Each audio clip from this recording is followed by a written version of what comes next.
Christian Rossi, bonjour. Vous êtes dessinateur réaliste. On vous assimile parfois à ce qu'on appelle l'école GIR, que certains revendiquent, comme Michel Rouge qui revendique l'école GIR. Est-ce que vous, c'est une appellation qui vous ennuie ou pas?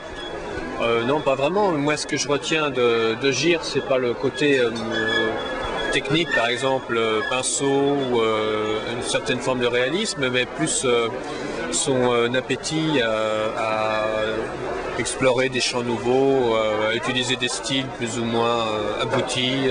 Alors, vous avez abordé beaucoup de thèmes différents, des récits intimistes comme les errances de Julius Antoine, le western avec le Charlot Thespis et Jim Cutlass, et puis surtout, je dis surtout puisque c'est la nouveauté actuellement en librairie, le péplum, si on peut appeler ça le péplum, peut-être plutôt dire la tragédie antique, avec la gloire des rats et Tirésias. Mais là, il me semble qu'avec Tirésias, il y a un nouveau virage graphique, notamment peut-être dans la technique de la couleur qui est très différente. Oui, alors là, j'ai essayé de poser de la couleur sur les formats des planches, donc de faire une sorte de couleur directe, comme on dit maintenant. Et cette technique permet évidemment de rentrer dans une atmosphère descriptive, beaucoup plus démonstrative là en l'occurrence. Les lumières de la graisse, les ombres des frondaisons, les matières, la dramatisation, et puis un dessin plus blanc, presque du contour, plus graphique peut-être. Je vous avais interviewé au moment de la sortie de La Gloire des Rats et vous m'aviez dit ce que j'ai cherché dans cet album, c'est une abnégation.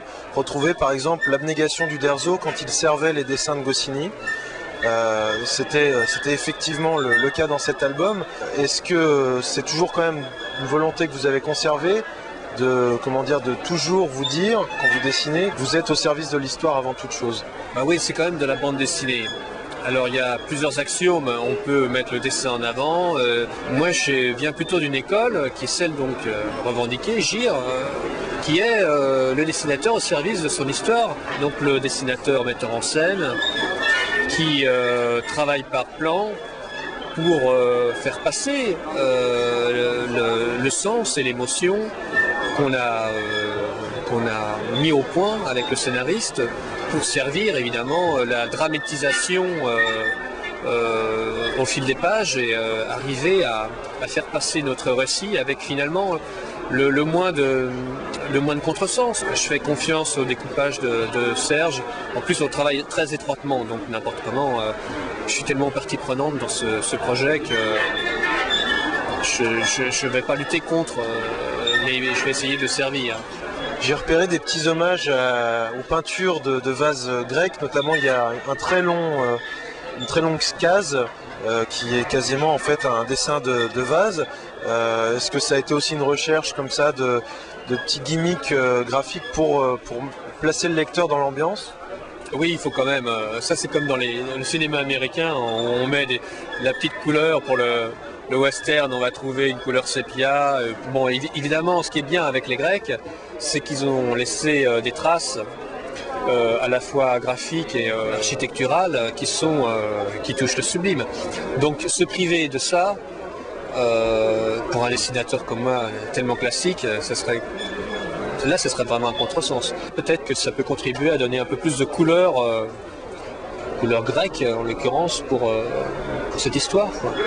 Question peut-être personnelle, mais vous me semblez plus serein qu'il y a quelques années, je me trompe ou Ouais, mais moi je suis un mec, je desserre les cadenas et j'explose je rentre dans mes pièces successives au fur et à mesure et j'allume la lumière. Donc là ça va mieux, ouais. J'espère que ça ira mieux et que mon dessin sera plus... que je vais m'accorder le droit, par exemple, d'être un excellent dessinateur. Et là, de laisser sur place encore des mecs avec qui je suis au coude à coude. Parce que moi, je vois toujours ça quand même comme une sorte de compétition, malgré tout. Et j'en ai besoin, hein, je fonctionne comme ça. Et alors, quand vous travaillez avec Giro sur Cutlass, comment ça se passe? Est-ce que vous essayez de l'épater aussi, lui? Ah oui, évidemment, ouais. Ça marche? Ouais, je suis pas à sa place. Donc les trucs qui l'épatent ne sont pas les trucs qui moi m'épatent. Et les choses que j'ai cru un peu réussies, J'ai remarqué qu'il balayait ça un peu d'un revers de main. Donc c'est plein de surprises un peu.